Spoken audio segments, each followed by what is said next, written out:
Yep, working on the Valiant. Today's task, fairly easy. Carburetor rebuild, spark plugs replacement.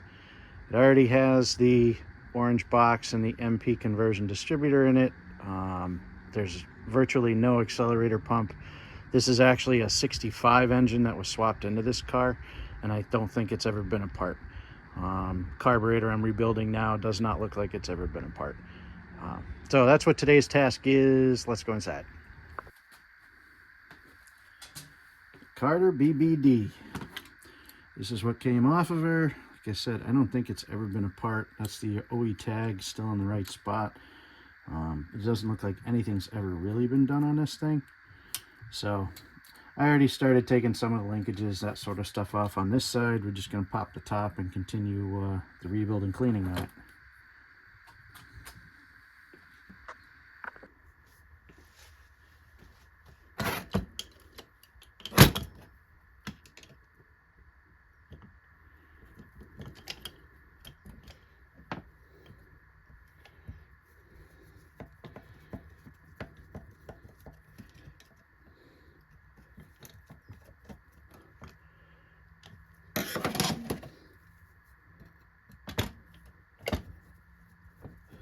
I am kind of old school on these guys.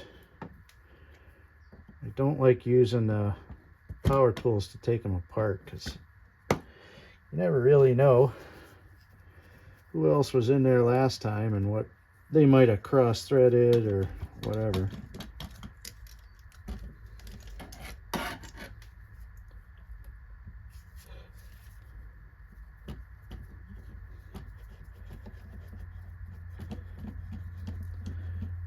I don't think I've rebuilt a 2-barrel in a long time. And I think if I had an intake that fit the early 273, because they got those funky intake bolts, if I had an intake that fitted, I'd probably just put an AFB on it. I have a few of those. And I just like having the 4-barrel piece. This car has dual exhaust under it. And if you're familiar with the early A, you'll realize that true dual exhaust is a little difficult because the cross member is not designed for dual exhaust. It's designed for a Y pipe that goes through on the driver's side. So that's something else that I have to take a look at, because I really don't like, one of the pipes is smashed pretty bad. It looks like they caught a speed bump or something with it, and it's not a big pipe to begin with, and it's flattened by almost half, I think. So I will definitely need to do something about that.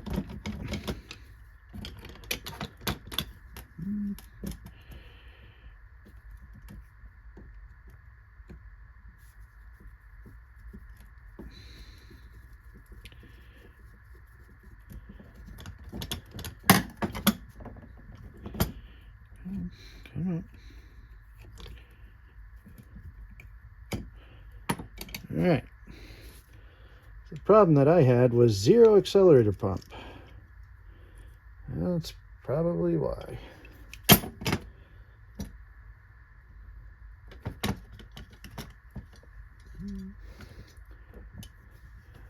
This is the float, or the floats here.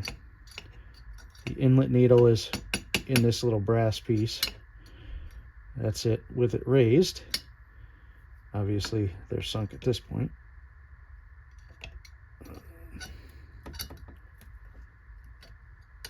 Sure, I guess I gotta take the needle and seat out first, then the float should come out.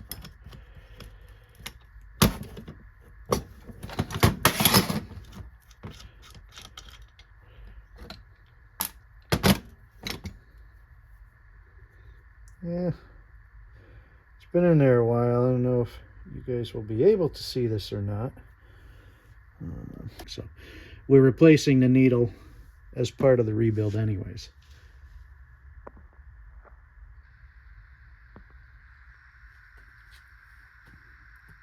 All right, now floats can come out. These are brass. If they had anything in them, you'd hear it sloshing around. We're good there. So we'll be able to reuse those. This is the metering rod holder that seems to be stuck. It should be, there it goes, should be moving up and down, and it's not. So definitely a problem there.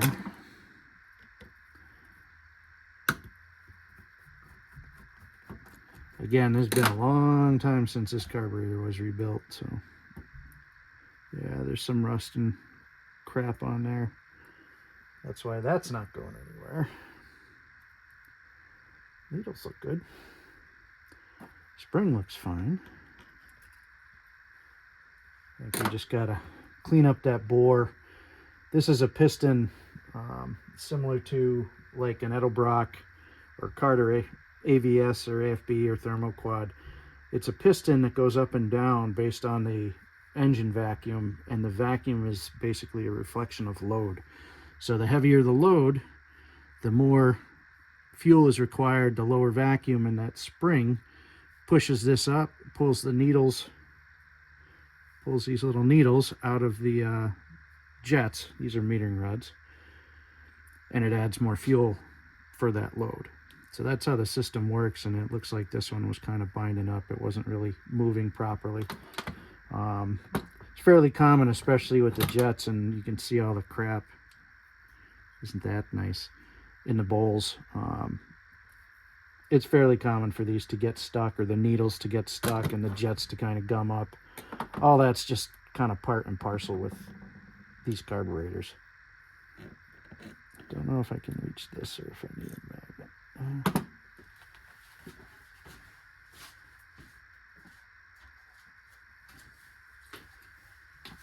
We also have accelerator pump check ball. That's this guy. That goes in, back in there. Let's see what the boosters are a little loose.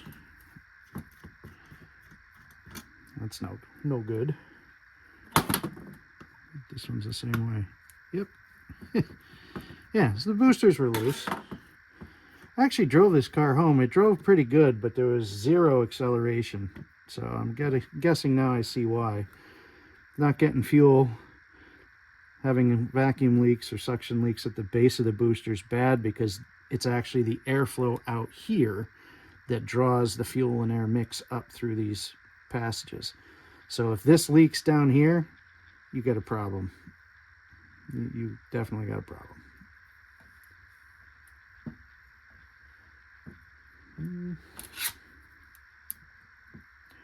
Another check ball underneath the booster to keep fuel from going back into the bowls when it's not running.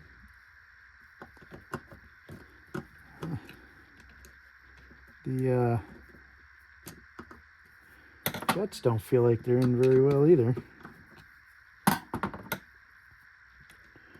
Kind of hard on the jets sometimes. You need like just the right size screwdriver to fit down in the passage and still engage the slots in the jets. But you definitely want to pull these out and clean them. Especially if the bowl is showing signs of a bunch of stuff in it like this one is. That's the jet. There's a little seal on the bottom, hole in the top for the metering rod to pass through, and the metering rod and this hole are what determines how much fuel goes through, and call it the jetting.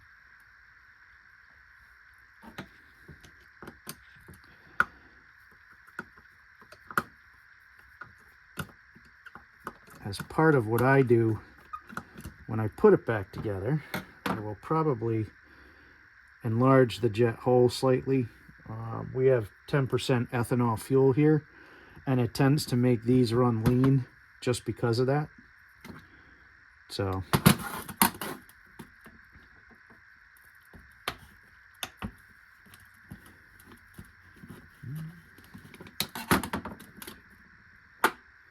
okay. The rest of it I think is just little stuff. the choke pull-off was actually plumbed into the intake manifold vacuum nipple instead of the carburetor's own vacuum nipple. So I need to fix that too.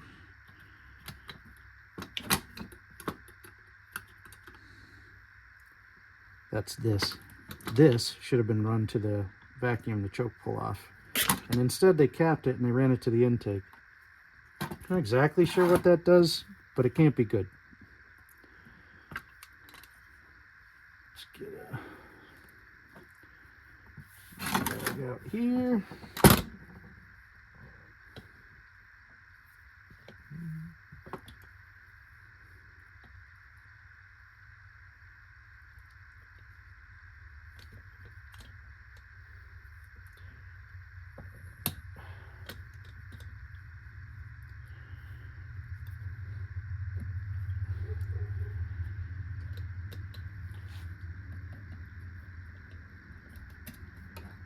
Not sure if somebody filled these holes.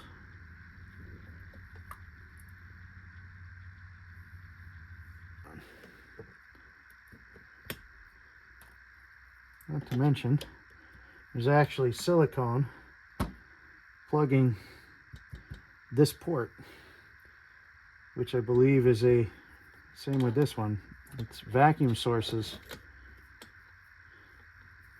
for these and for this. So I bet you that's why the choke pull-off didn't work. This goes, this passage here runs around, goes to here.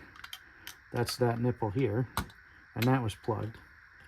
This was plugged too. I don't see that it goes anywhere specifically. Oh wait, there it does. Yeah, it goes up.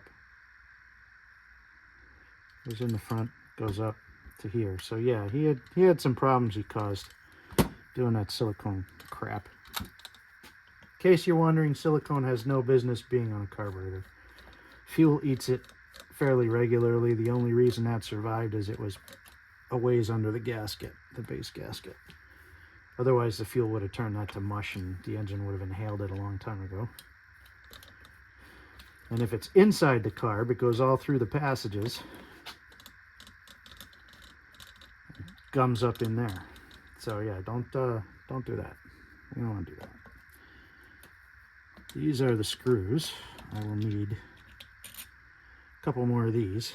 I'm pretty sure I have them somewhere, but a couple more of those for these two back holes. We should be good. Kind of frightening that those were missing somewhere and they just thought, hey, I'll plug it up with silicone, but anyway.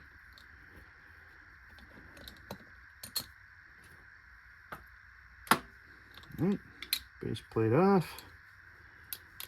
This actually looks pretty good. A little bit of play, but not a tremendous amount. So we'll clean this up good and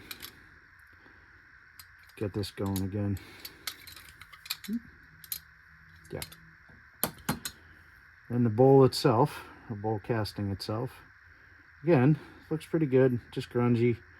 We'll have to get, just for reference, all of this out. Gonna take a wild stab that there's some rust in the fuel tank. Again, it ran quite well, but yeah, it's gonna take some cleaning. So I'll clean this stuff up and I'll bring you back when I'm putting it all back together.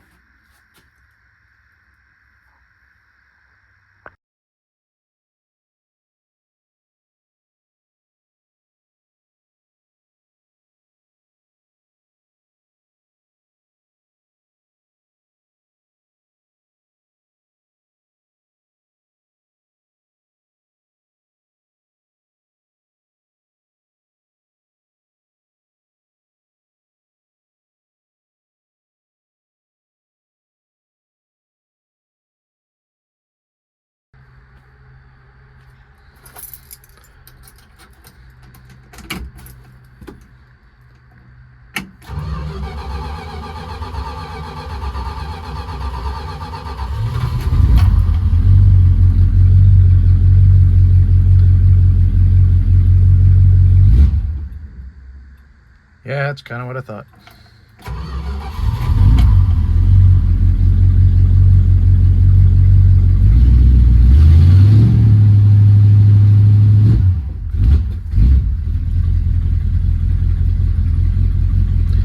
bit more adjustment needed.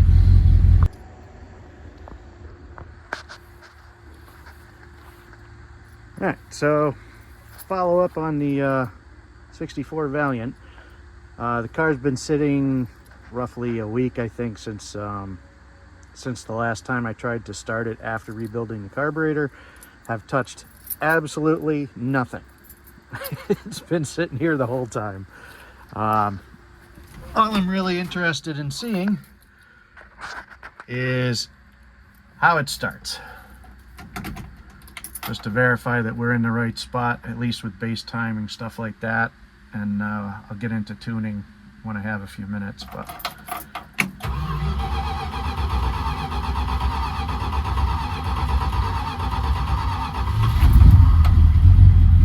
I'd say that's pretty good.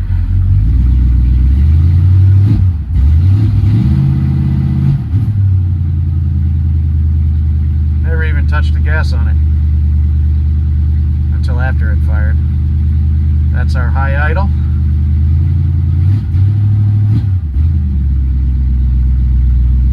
It's already coming down. So I'd say we're in pretty good shape. I just got to get to tune the rest of it to get that dead spot out of there. I'm pretty sure that's in the distributor at this point. I haven't really checked much for timing or anything else, so that'll be next.